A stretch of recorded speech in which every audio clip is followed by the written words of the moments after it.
Muy buenas noches, soy Federico Reyes Heroles, bienvenidos a Primer Círculo. Muy buenas noches, Carlos Elizondo, bienvenidos a Primer Círculo. Hoy estamos exactamente a 100 años de la celebración de la Revolución Mexicana. Para hablar de la Revolución Mexicana y de otras revoluciones de este continente, hemos invitado a un especialista, un profesor de historia, conocedor de América Latina, hijo de una revolución cubana, que es Rafael Rojas, del CIDE. Rafael, bienvenido. Muchas gracias, Carlos. Encantado de estar con ustedes, Rafael. Federico. A ver, siglo XX, ya parte del XXI. ¿Cuál es la gran lección de la Revolución Mexicana? Bueno, de la Revolución Mexicana y creo que también de la intersección entre la Revolución Mexicana y la rusa a la altura de finales de la segunda década, principios de la tercera década del siglo XX, es la difusión de un concepto de revolución que yo creo que no lo encontrábamos en el siglo XIX. En el siglo XIX la revolución era una revuelta, una rebelión, un cambio brusco de gobierno o una insurrección popular, pero raras veces un cambio orgánico, profundo, integral de una sociedad. Raras veces se le asigna el concepto de revolución en el siglo XIX, salvo tal vez en José Martí y en algún revolucionario de la última etapa republicano, un concepto de regeneración, de creación de un hombre nuevo. Eso yo creo que empieza con la Revolución Mexicana y con la recepción latinoamericana de la rusa, es decir, de la bolchevique del La idea 17. de que desde la política puedes construir un nuevo ciudadano. Un nuevo sujeto, sí, un nuevo ciudadano. No necesariamente se formula en términos de ciudadano. Por ejemplo, hay un lenguaje humanista en algunos pensadores de la Revolución Mexicana, como José Vasconcelos, ¿no? O como Pedro Enríquez Ureña, que hablan de un nuevo hombre, no hablan de un nuevo ciudadano. En Madero, también los soviéticos, el nuevo hombre soviético. Exacto, el nuevo hombre soviético. Algunos marxistas, como José Carlos Mariátegui, hacen esa traducción también. Él, por supuesto, es un marxista que está tratando de impulsar la revolución desde el Perú o desde los Andes. Usa un lenguaje marxista porque tiene un criterio de clase, de que hay que hacer la revolución principalmente con los obreros y los campesinos del Perú, pero tiende también a un humanismo, como Aníbal Ponce, otro marxista argentino, que dice que lo que hay que crear es el nuevo hombre. Ahora, en América la idea Latina por la revolución. del hombre nuevo, porque Sí, en realidad la expresión era al revés, Sí, al revés. del hombre nuevo, Sí. sigue vigente en América Latina y tú has investigado mucho las revoluciones en América Latina. De alguna manera es un anacronismo, ¿no? Seguir hablando de esta cuestión en pleno siglo XXI, cuando pues la verdad es que no tuvimos un solo caso del nacimiento de ese hombre nuevo, ¿no? Bueno, yo no sé si sigue vigente. Lo que tuvo fue una gravitación sobre la cultura política poderosísima, recurrente, permanente, entre los años 1910 y 20 hasta los años 80 y 90, yo diría, por lo menos. ¿Cuál fue la última revolución latinoamericana que tenía dentro de sus grandes objetivos el hombre nuevo? Yo creo que la última, aunque lo abandona muy rápido, es la sandinista. ¿La bolivariana ya La no? bolivariana yo creo que no. La bolivariana, de hecho, lo que estamos viendo yo creo que desde la revuelta zapatista de 1994 es lo que yo llamo una retorización del concepto de revolución. Es una usura simbólica del concepto, pero no una aplicación real de un intento. Ahora, yo creo que los sandinistas inicialmente lo intentan y muy rápidamente son confrontados por la realidad y avanzan hacia una constitucionalización, como tú recordarás, del sistema político, que para nada tiene que ver con la idea de la revolución guevarista, con la idea de la revolución cubana. Abandonan esta idea adánica de una revolución y adoptan una constitución, como sabemos, muy moderada, de economía mixta, pluripartidismo, representación, y eso los lleva a perder el poder en las primeras elecciones. Pero cada cartel que uno ve del Che, de alguna manera, que es quizá el cartel y las fotografías más vendidas en América Latina sean las del Che. Es impresionante cómo todavía te las encuentras fuera por de aquí. América Latina. Y fuera de América Latina. Pues te remite al hombre nuevo. Eso sí. Entonces, tú mencionabas ahorita el 94 y la insurrección zapatista. En la insurrección zapatista había esta ilusión del hombre nuevo, de la necesidad de cambiar y de que todos fuéramos distintos al grado de que nos convirtiéramos en lo que no somos, ¿no? O sea, A un nivel ideológico, pero yo creo que eso ya se mueve, igual que en el chavismo se mueve a un... O sea, eso es un proceso de instrumentación simbólica, no es realmente la idea de participar de un cambio integral de la sociedad, ¿no? ¿Qué era lo que las revoluciones mexicanas y rusas trataron de hacer, digamos? La rusa evidentemente sí lo trató de hacer, igual que la cubana. Lo curioso es que la mexicana es acompañada por un discurso de regeneración sin producir realmente algo así. Pues ¿no? yo iba a la producción, o sea, el hombre nuevo soviético, hoy, ¿qué queda de él? No, en realidad... ¿Cuándo lo perdimos? Yo creo que fíjate, sucedió en Rusia un fenómeno muy curioso que es interesante de comparar con las transiciones a la democracia y al mercado en Europa del Este. Y como sabemos, en Rusia no se produjo una democratización muy profunda como la de Checoslovaquia, Hungría o Rumanía.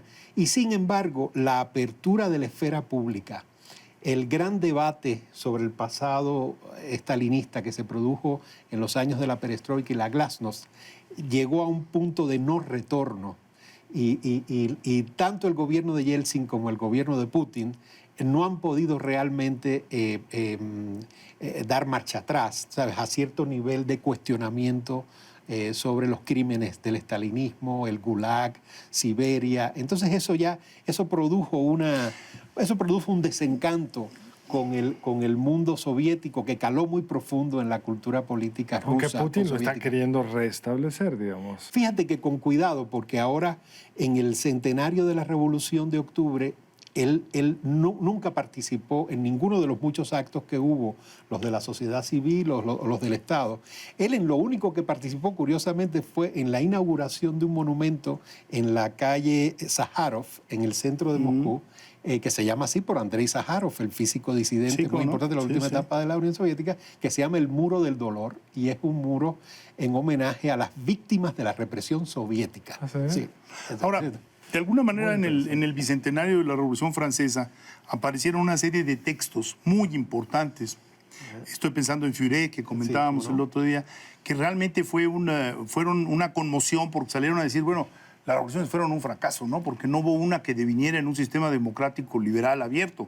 Sin embargo, en este año yo no he visto críticas. Ha sido como una serie de festejos en automático, decir, bueno, ocurrió esto, pero ya que a lo mejor ya ni siquiera la necesidad de decirlo.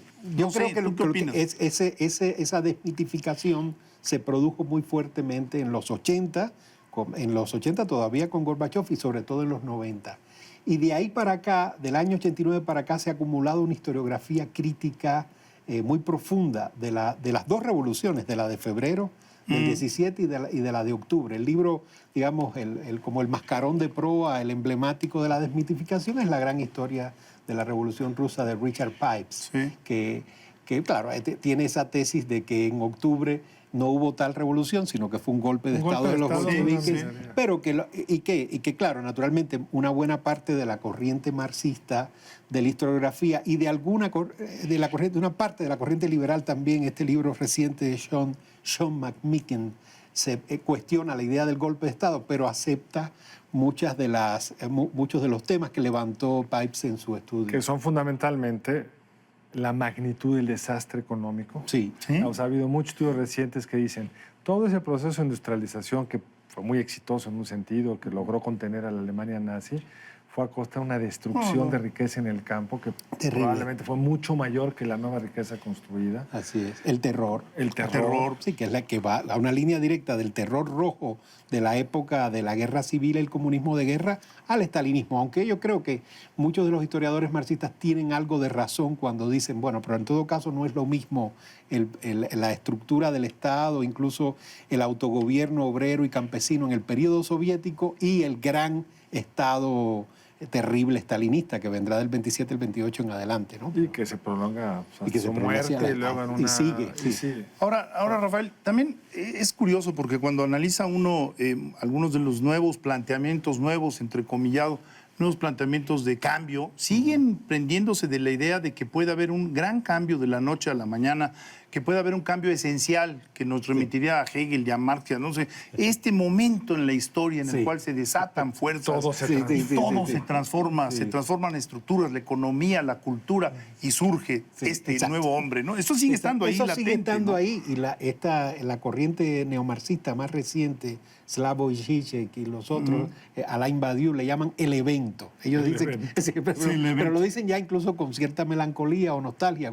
Dicen, no sucede el evento nunca, están esperando Claro, están ahí en la un espera. milagro que produzca un vuelco radical a la historia. Esa sigue siendo la vieja idea de la revolución dando vuelta todavía en la mentalidad contemporánea. A 100 años del evento, ¿qué distingue hoy a México y otros países de América Latina? Yo, fíjate que ahí es donde yo creo que está la fuerza del antecedente histórico de la Revolución Mexicana. La Revolución Mexicana le dio salida, no por la vía comunista o totalitaria, a una serie de demandas básicas de la política latinoamericana en el siglo XX, la reforma agraria, el desplazamiento del eje constitucional del individuo del siglo XIX a la nación, es decir, la idea de la soberanía nacional, un Estado obrero, un Estado con capacidad de gasto público, ¿verdad? En las ciudades, en el campo, en la cultura, en la educación.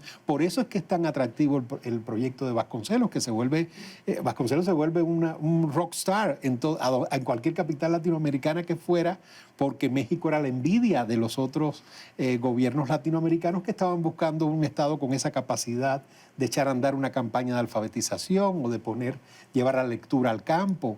Eso es lo que es. Yo creo que ahí está el gran capital simbólico de la Revolución Mexicana, ¿no? Quizá también lo que fue muy importante fue erigir interlocutores.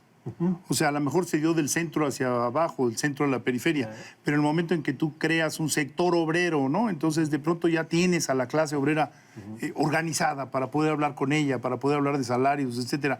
Yo creo que eso, cuando lo compara uno, por ejemplo, con el peronismo, que intentó esa que tomó misma... muchas de las ideas. Claro, yo creo que eso, o con Ataturk, también fue... Y el varguismo también. Y el varguismo también. Ahora, ¿cómo sería el corte estadístico hacia los años 60 y 70? Alguna mitad de que México se libra de un autoritarismo militar, una dictadura militar. Eso sin duda fueron ventajas enormes en términos de libertad. El tiempo se nos acabó. Exacto, Habrá que discutirlo en 100 años después. Esperemos que no. Rafael, muchas gracias. Muchas gracias a ustedes. Gracias a los dos. Muy buenas noches. Nos vemos en la próxima emisión de Primer Círculo. Buenas noches. Nos vemos el lunes entrante aquí en Primer Círculo.